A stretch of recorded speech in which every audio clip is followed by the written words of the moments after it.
The iData and pData exercises illustrate the solid modeling algorithms that are used with continuously variable data. Start by choosing the iData Solid option, located at the top of the main RockWorks window. Activate the Create New Model option, click on the Solid to be Created tab, and set the name of the numeric output file, or the model, to benzene02.rwmod. Click on the iData Track tab, and then click on the pull-down button and select the benzene soil track. Be sure that the other iData Track options are not checked. Click on the Algorithm tab and select the IDW anisotropic option. This method uses the inverse distance weighting method to estimate the voxel values that make up the interpolated solid. IDW anisotropic only uses the closest control point within each octet that surrounds the voxel midpoint to estimate a value. This results in a model that is horizontally biased towards stratiform deposits. You can find a detailed explanation of the interpolation methods within the RockWorks help file and the RockWorks knowledge base. Click on the Special Options tab and activate the Decluster option to minimize the effects of closely grouped points.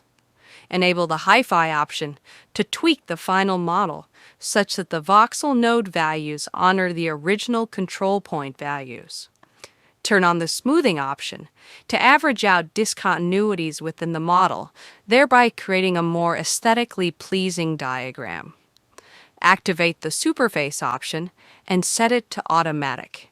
This will truncate the top of the model such that it does not extend above the interpolated ground surface. The same logic applies to the Subface filter, except in this case, the base of the model will be truncated such that it never extends below a surface interpolated to best fit the borehole total depths, or TDs. Click on the Dimensions tab and make sure that it's set to the project dimensions. Grids in solids can only be used to filter each other if they have the exact same dimensions, so it's a good idea to always use the project dimensions. Select the Undefined tab and set the undefined value to null. RockWorks treats voxel nodes and grid cell nodes with values equal to -1.0 times 10 to the 27th as being absent or missing. This is different than 0 because you may have geochemical values or elevations that are equal to 0. Turn on the Create 3D Diagram option. Click on the Block Diagram tab. Select the Isosurface option and set it to Contoured. This will plot the model using isosurfaces, which are essentially 3D contours, rather than voxels which have a Lego-like appearance. Next, click on the Color Scheme tab and select the Min to Max option. This will gradationally color code the diagram with colors that range from the minimum to the maximum. Click on the Output Options tab and check the display box. Press the Continue button. RockWorks will now interpolate a solid model and display it as an isosurface within a new untitled RockPlot 3D tab. Increase the vertical exaggeration to 2.0. Double-click on the benzene soil model listed within the data tree located along the left side of the screen. The Isosurface Options dialog will now appear.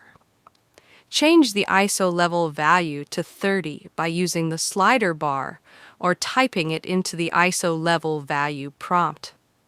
Notice how the ISO surface has contracted to only show the voxels that exceed 30. Also notice how the volume is changed. So if our benzene data represents ppb, we could say that roughly 10,000 cubic meters of soil has been contaminated with benzene that exceeds 30 ppb. Change the opacity as 25%. Notice how the plume has become somewhat transparent. Next, click on the Append button. Select the benzenelogs.rw3d file that we created within the previous exercise. Answer no when asked, do you want to overwrite the current stratigraphy, lithology, and well construction tables? You will now see a diagram that depicts the interpolated benzene plume and the benzene strip logs, showing the data that the model was based on. It's important to point out that the plume model is conjecture, while the borehole data is real, or as real as the analytical lab results, the sample collection method, and the borehole location surveying. We encourage you to experiment with other algorithms such as the creaking or the radial basis function, and note the difference between the plume models. Just because the model is pretty doesn't mean that it's right.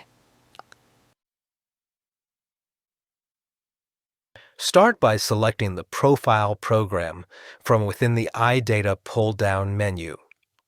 Leave the vertical exaggeration factor set to 1.0. Select the Use Existing Model option and change it to benzene01.rwmod, which is the model that we created in the previous exercise. Click on the Contours tab, turn on the Colored Intervals option, and set the scheme to the min to max setting. Activate the strip logs and click on the 2D Log Design tab. If you can't see the iData options, drag the scroll bar downward. If you can't see the iData bar graph options, grab the horizontal blue divider and drag it upwards. Set the iData number 1 track to benzene soil and change the bar graph fill color to red. Switch back to the main options and turn on the annotation option. Activate the peripherals option and set the legend type to colors. Finally, click on the Profile Location tab. Click the Clear button to erase the previous transect line. Uncheck the Snap button so that the endpoints are not shifted to the closest boreholes.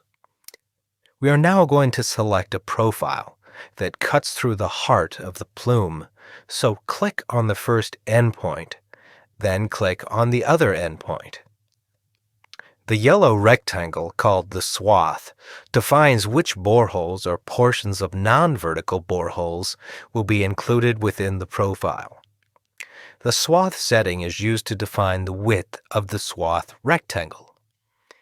We're now ready to generate the profile, so click the Continue button. After a few seconds, a profile will appear. Let's change 3 things that will improve this profile. Click the Options tab. Select the Contours, Colored Intervals, Omit Lows option, and configure the program to omit values below 20, which is our imaginary MCL or grade cutoff. Then, select the 2D Log Design tab, turn off the depths and lithology, and click the Continue button. Color contours below 20, lithology patterns, and depth labels are now absent, resulting in a less cluttered diagram. Click on the Zoom tool, then click on a point within the diagram and drag the cursor to enlarge an area of interest. This allows us to identify and validate the sample that produced the anomaly. Select the Rockplot 3D File Save option. Enter benzeneprofile.rw2d for the file name. Click on the X button in the upper right corner to close the iData Profile program.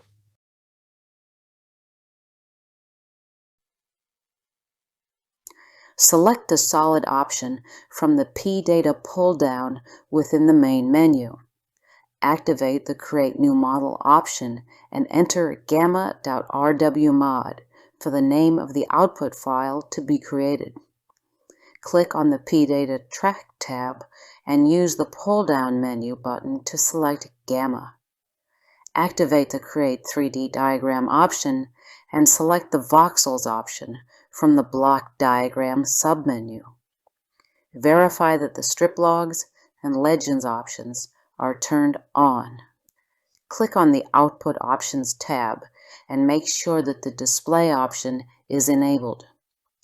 Select the 3D Log Design tab from the top of the menu.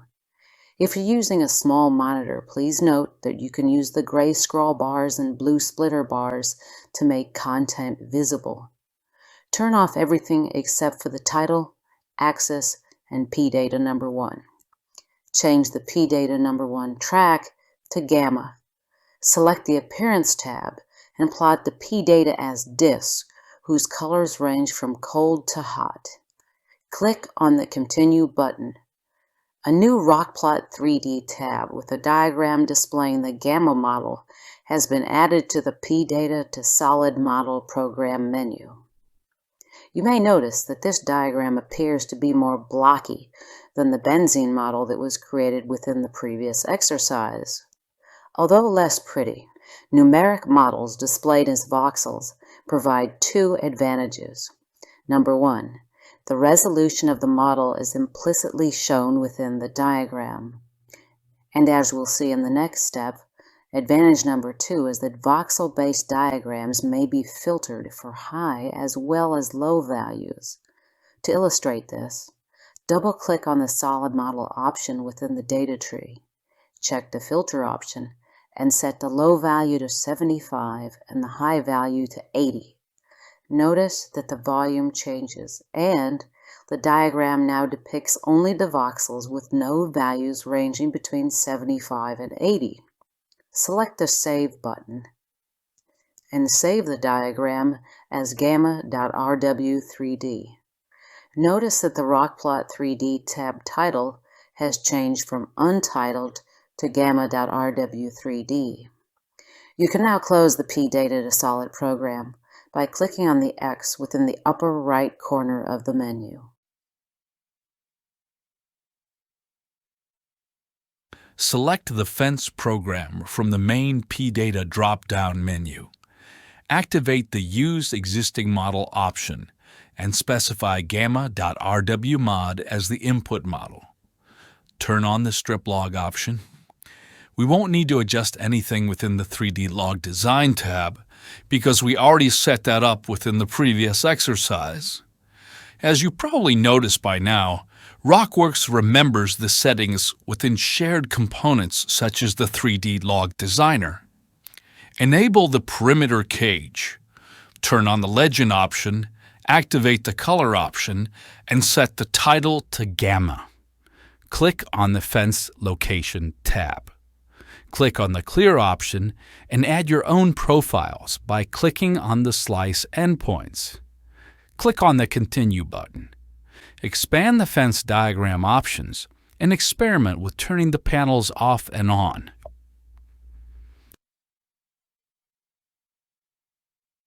Click on the Save button and save the diagram as gammafence.rw3d.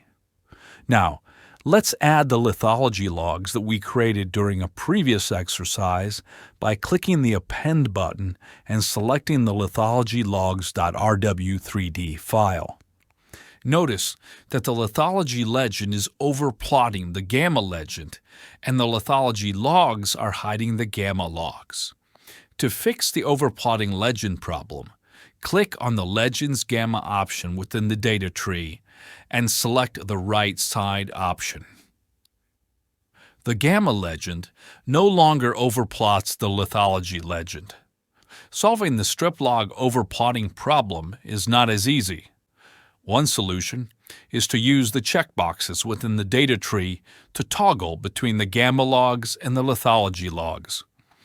The other solution involves clicking on the Options tab, activating the lithology option, and dragging the lithology log slightly away from the axis midpoint, or manually entering the offsets within the lithology options submenu and regenerating the diagram. This is a suboptimal solution for two reasons. First, the lithology logs are no longer being plotted at their exact coordinates due to the offsets. Secondly, the diagram has become too busy for a clear understanding of what's going on. It's easy to create cluttered 3D diagrams, which is why we encourage you to combine different diagrams into a single RockPlot 3D file and then selectively turn things on and off. When doing so, it's a good practice to rename items within the data tree for clarity and to delete redundant items that have been imported from other files.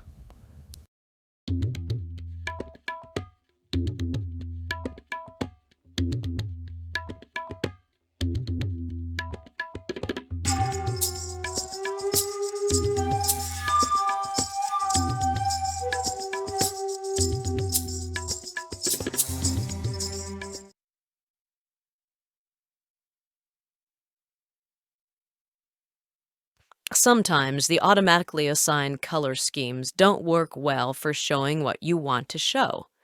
When this happens, it may be necessary to create custom color fill or contour tables to use for the visualization.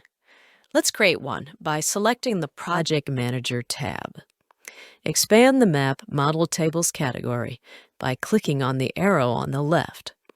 Right-click on the Color Fill table and select the Add a Color Fill Table option. Type in the name Benzene Colors and click the OK button. You'll now see a blank table. Add values similar to the ones shown in this example.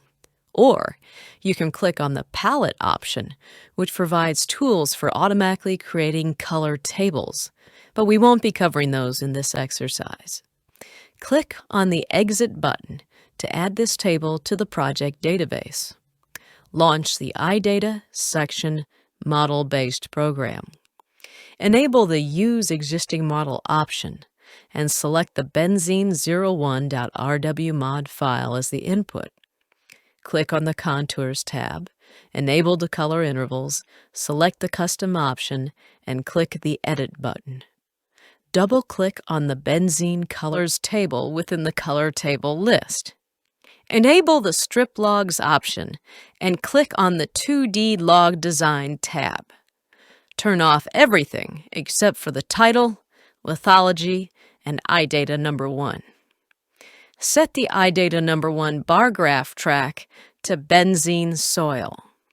Select the Table-Based Fill option and use the down arrow to select the Benzene Colors table. Click on the Section Location tab at the top of the menu. Create a well-to-well traverse using only vertical boreholes that includes DH41. Click the Continue button. When the section appears, use the Zoom tool to enlarge the anomalous area to see how it compares with the strip log bar graphs. Now let's do the same thing in 3D as a fence diagram so that we can include the non-vertical boreholes. Run the iData Fence program.